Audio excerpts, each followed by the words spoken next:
Hello ஃப்ரெண்ட்ஸ், welcome back கேபேஸ்டோ channel நண்பர்களே. இன்றைக்கி இந்த வீடியோவில் மிக முக்கியமான ஒரு விஷயத்தை தாங்க அதிரடியாக சொல்ல போகிறேன். என்ன விஷயம் அப்படின்னு கேட்குறீங்களா? சனியை பற்றி தான் சொல்ல போகிறேன். சனி அப்படிங்கிறவர் ஒரு முக்கியமான ஒரு கிரகம். இவர் கிரகம்னு சொல்லலாம், கடவுள் என்று சொல்லலாம். அதனால தான் எல்லா சிவன் கோவில்கள்லேயும் அந்த ஈசான்ய மூலை என்று சொல்லப்படக்கூடிய அந்த சனி மூலையில் சனீஸ்வரனுக்குன்னு ஒரு சன்னிதானம் அமைத்து அவர் தனியாக வைக்கப்பட்டு வழிபாடு செய்யப்படுது. அவரை வழிபாடு செய்யப்படுவதற்கு காரணம் என்னன்னா, அவரை வழிபட்டாதான் பெரிய பெரிய தோஷங்கள் சனினால் ஏற்படுவதிலிருந்து தப்பிக்க முடியும்.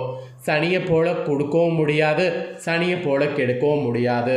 சனி நினச்சார்னா ஒருவருடைய வாழ்க்கையை என்ன வேணாலும் செய்வார்.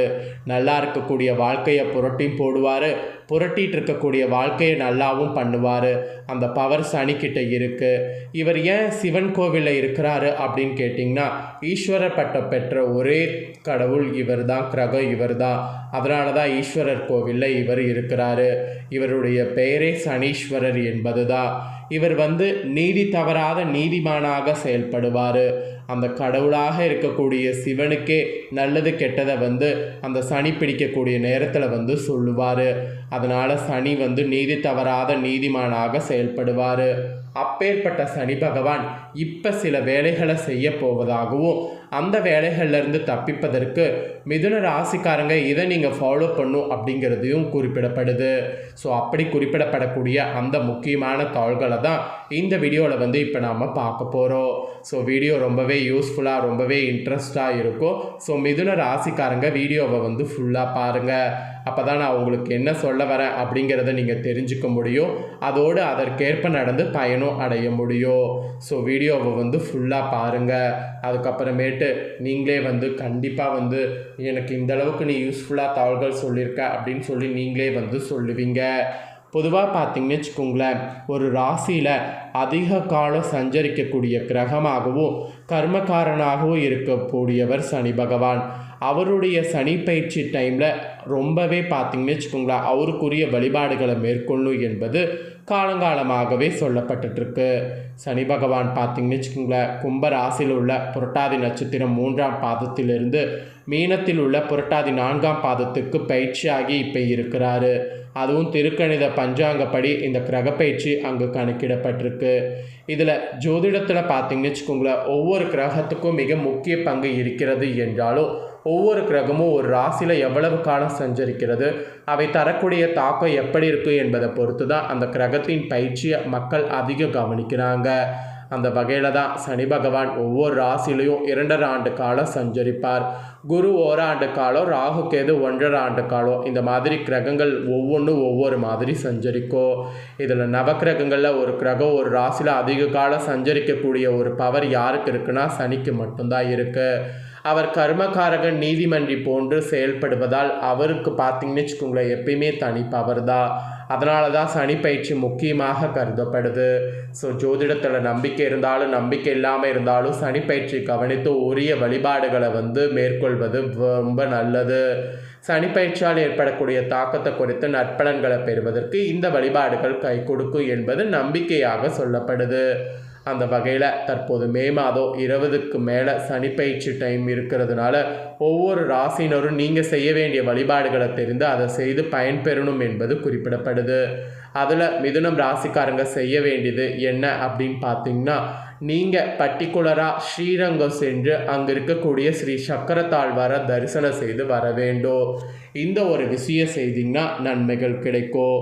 ஒருவேளை உங்களால் ஸ்ரீரங்கம் சென்று வழிபாடு செய்ய முடியலன்னா, பக்கத்தில் ஏதாவது பெருமாள் கோவில் இருந்ததுன்னா அந்த பெருமாள் கோவிலுக்கு போய் அங்கே இருக்கக்கூடிய சக்கரத்தாழ்வாரை தரிசனம் செய்து வரணும். அந்த மாதிரி செய்து வந்தீங்கன்னா நன்மைகள் பலது உங்களுக்கு கிடைக்கும்.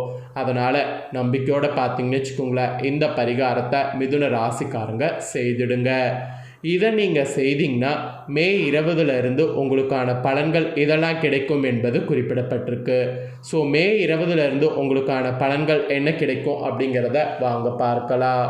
இந்த மாதத்துடைய கடைசியாக கிரகநிலைகளை ஆராய்ந்து பார்க்கும் பொழுது உங்கள் ராசிநாதன் புதன் விரயஸ்தானத்தில் சஞ்சரிக்கிறார்.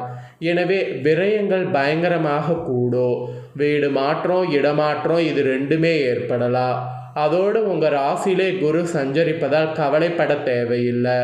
காரியங்கள் கடைசி நேரத்தில் கைகூடிவிடும். அதுவும் கடமையை செவ்வென செய்தீங்கன்னா வெற்றி காண்பது உறுதியாக இருக்கும். தொழிலில் புதிய ஒப்பந்தங்கள் கூட உங்களுக்கு வந்து சேரும். புனித பயணமானது அதிகரிக்கும்.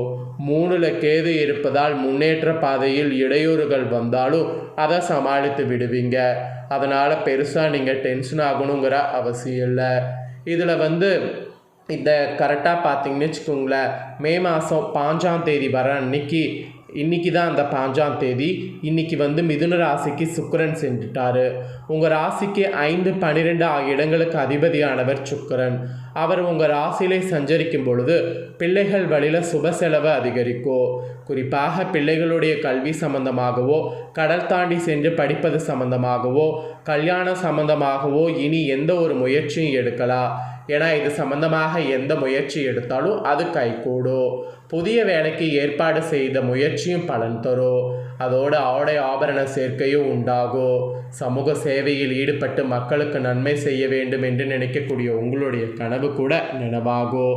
அதன் விளைவாக பொது நலத்தில் உள்ளவர்களுக்கு புதிய பொறுப்புகள் கிடைக்கலாம். அப்படி கிடைச்சா அது ஆச்சரியப்படுறதுக்கு இல்லை. ஸோ இந்த மாதிரியான பலன் இந்த கிரக மாற்றத்தால் உங்களுக்கு இனி கிடைக்க போகுது. இதோடு இனி அடுத்தது பார்த்தீங்கன்னு வச்சுக்கோங்களேன், மே 20ஆம் தேதிக்கு பிறகு கரெக்டாக 26ஆம் தேதி அன்னைக்கு மிதுன ராசிக்கு புதன் செல்ல இருக்கிறாரு. உங்கள் ராசிக்கு அதிபதியானவர் புதன். அவர் உங்கள் ராசியிலே சஞ்சரிப்பது நல்ல நேரம்தான். உடல்நலம் சீராகும்.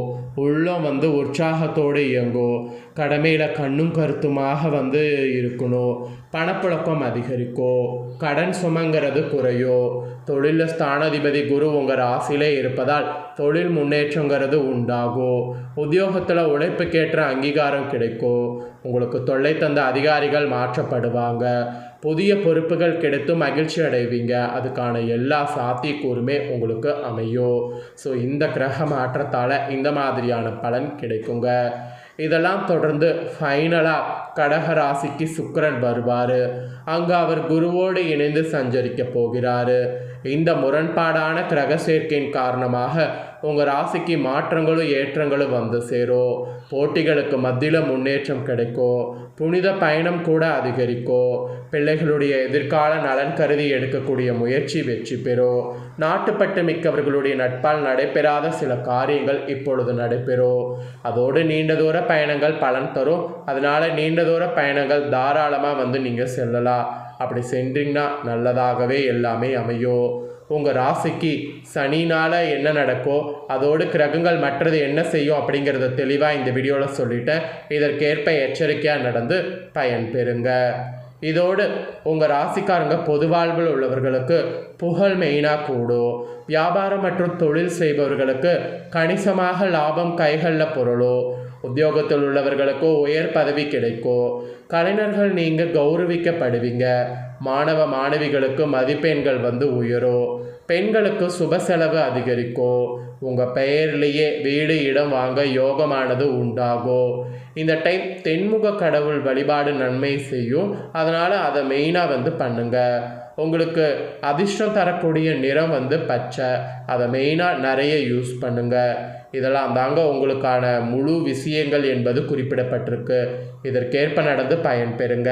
இதை நீங்கள் பார்த்தது போல் உங்கள் ஃப்ரெண்ட்ஸ் ஃபேமிலியில் இருக்கிறவங்களும் பார்த்து பலன் பெறணும்னு நினச்சிங்கன்னா வீடியோ லைக் பண்ணி உங்கள் ஃப்ரெண்ட்ஸ் ஃபேமிலிக்கு ஷேர் பண்ணுங்கள். உங்கள் ஃப்ரெண்ட்ஸ் ஃபேமிலியில் இருக்கிறவங்களும் வீடியோ பார்த்து இதை தெரிஞ்சு இதற்கேற்ப நடந்து பயன் பெறட்டும். இதே போல் புதிய தகவல்களை தெரிந்து கொள்ள சேனலை சப்ஸ்கிரைப் பண்ணுங்கள். கூட பெல் பண்ண ப்ரெஸ் பண்ணுங்கள். நெக்ஸ்ட்டு இதே போல் சுவாரஸ்யமாக வேறொரு வீடியோவில் உங்களை சந்திக்கிறேன். சப்ஸ்கிரைப் பண்ணி பெல் பண்ண ப்ரெஸ் பண்ணுங்கள். அப்போ தான் நான் போகிற மற்ற அப்டேட்டான வீடியோ உடனுக்குடனே தெரிஞ்சு பயன் பெற முடியும். ஸோ மறக்காமல் பண்ணுங்கள். வேறொரு வீடியோவில் சந்திக்கிறேன். நன்றி.